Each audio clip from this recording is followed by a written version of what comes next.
అపూర్వ త్యాగం. అనంతపురం జిల్లాలో బుక్కరాయ సముద్రం అనే ఒక గ్రామం ఉన్నది. ఆ ఊర్లో గొప్ప చెరువు ఒకటున్నది. ఒక ఏడు వర్షాకాలం ఆ ప్రాంతంలో అతివృష్టిగా వానలు కురిశాయి. ఎడతెరసరి లేకుండా అహోరాత్రులు అలా కురిసే వర్షానికి జనమంతా హడలిపోయి ప్రళయకాలం ఇప్పుడే వచ్చేసిందా అని అనుకొని ప్రాణాలు పిడికెట్లో పెట్టుకున్నారు. ఆ వర్షానికి గ్రామంలోని చెరువు నిండిపోయి గట్టుకు ఎగదాసింది. ఈ పరిస్థితి చూసి గ్రామస్తులు అయ్యో దేవుడా! ఇంకేమున్నది, ఇంతవరకు వచ్చిన తర్వాత గండి వేయకుండా గట్టు నిలిచి ఉంటుందా? ఆ కాస్త పని జరిగిందో ఈ గ్రామమే కాదు, చుట్టుపక్కల ఎన్నో పల్లెలు గోవిందా అని మునిగిపోక తప్పదు. అలా మునిగిపోవటమే తటస్థించిన పక్షమందు హరిహరి, ఎంత పశు నష్టం, ఎంత జన నష్టం, ఎన్ని జీవాలు మట్టి కరుస్తాయో, ఎన్ని కుటుంబాలు కూలిపోతాయి. దేవుడు ఎందుకిలా భీకర స్వరూపం తాల్చాడు?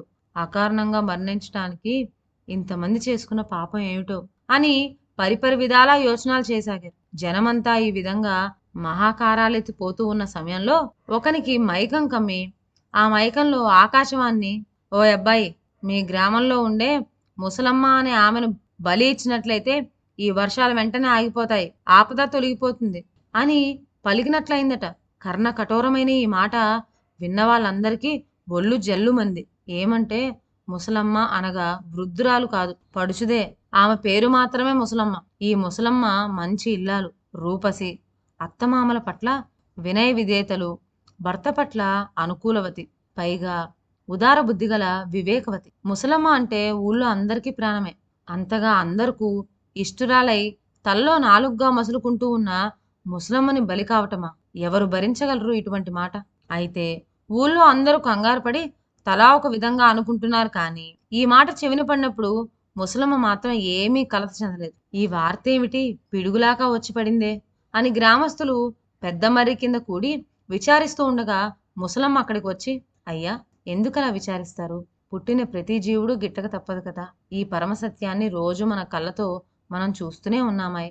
అటువంటప్పుడు చావంటే ఎందుకు భయం? బ్రహ్మ రాసిన ఆయుష్ చెల్లిపోగానే మహారణ్యంలో దాక్కున్నప్పటికీ పాశం వేసి లాక్కుపోతాడు యమధర్మరాజు. కనుక పరమేశ్వరుని ఆజ్ఞ ఎప్పుడవుతుందా అని నిరీక్షిస్తూ అటువంటి తరుణం రాగానే, ఇదిగో మహానుభావ, నీ పాదాల చెంతకు వచ్చేస్తున్నాను అని చెప్పి సంతోషంగా వెళ్ళిపోవటానికి సిద్ధపడి ఉండాలి. అంతేకాని ఒక లిప్తు కూడా ఇక్కడ నిలవటానికి మన ఇష్టమా?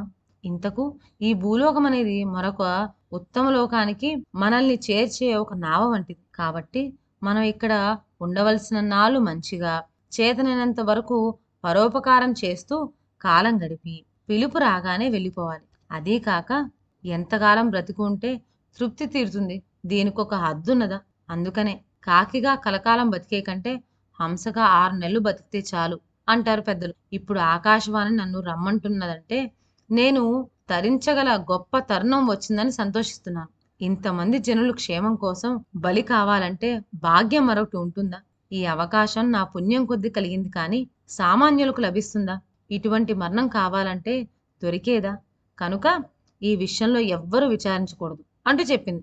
నిబ్బరంగా, నిర్భయంగా, నిర్విచారంగా ఆ ముసలమ్మ చెప్పిన మాటలు విని పిల్లలు పెద్దలు నిర్ఘాంతపోయారు. ఈ వార్త క్రమంగా ప్రాకిపోయి ఆమె అత్తమామలకు తెలియగానే వారు, తల్లి, నీవు కేవలం భూదేవతవు కాని సామాన్యురాలివి కాదు.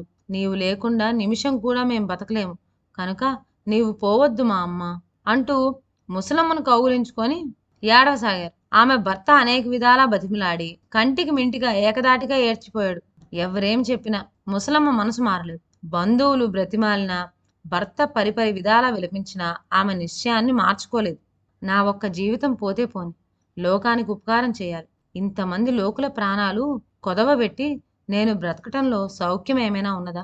లోకోపకారం కోసం బలి అయిన ఇల్లాలను గురించి పురాణాలు విన్నాము, చరిత్రలు చదివాము.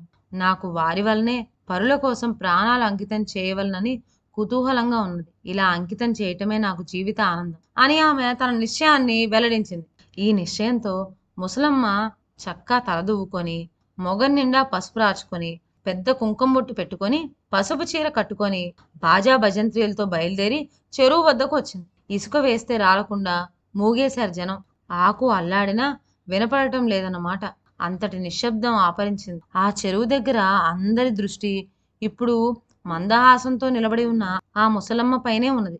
అపురూపమైన ఆ చిత్రం ఏమిటా అని ఆశ్చర్యంతో చూస్తూ ఉన్నారు. అంతటి ముసలమ్మ మనసులో ఎట్టి జంకు గొంకు లేక కలకల్లాడుతూ ఉన్న ముఖంతో నీటి ఒడ్డున మహాలక్ష్మిలాగా నిల్చుంది. అత్తమామలకు భక్తితో నమస్కరించింది. పెద్దలందరికీ దండం పెట్టింది. మగనికి తుదిసారి ప్రణమిల్లి సెలవు తీసుకుంటున్నాను అని చెప్పింది. అత్తారింటికి వెళ్లే ఆడపడుచులాగా అందర్నీ అనుజ్ఞ కోరింది. వానదేవునికి మొక్కింది. కన్నులు మూసుకుంది. అగ్ని ప్రవేశం చేయబోయే సీతమ్మ వారిలాగా కారు చిచ్చులో ఊరికే చంద్రమతిలాగా గబాల్న చెరువులోకి దుమికి మాయమైంది. ఆకాశవాణి చెప్పినట్లుగా ముసలమ్మ ప్రాణత్యాగం వల్ల ఆ 7 వర్షాలు నిలిచిపోయినాయట. ఇప్పటికీ ఆ ఊరి చెరువు కట్టకు ముసలమ్మ చెరువు కట్టు అని పేరుంది. బుక్కారాయ సముద్ర ప్రాంతంలోని వారంతా నేటికిని ఆ ముసలమ్మను ఒక అమ్మవారిలాగా కొలిచి, ఆదరించి, ఆరాధించి ఏటా పొంగళ్ళు, పిండి వంటలు చేసి ఆమెకు నైవేద్యం పెడతారు. ఇదండి ఇవాల్టి కథ. మరొక మంచి కథతో నెక్స్ట్ వీడియోలో కలుద్దాం. అంతవరకు సెలవు. నా ఛానల్లోని కథలు మీకు నచ్చినట్లయితే నా ఛానల్ను లైక్ చేసి సబ్స్క్రైబ్ చేయండి. షేర్ చేయడం మర్చిపోవద్దు. కొత్త కథల నోటిఫికేషన్ కోసం బెల్ ఐకాన్ ప్రెస్ చేయండి. Thank you.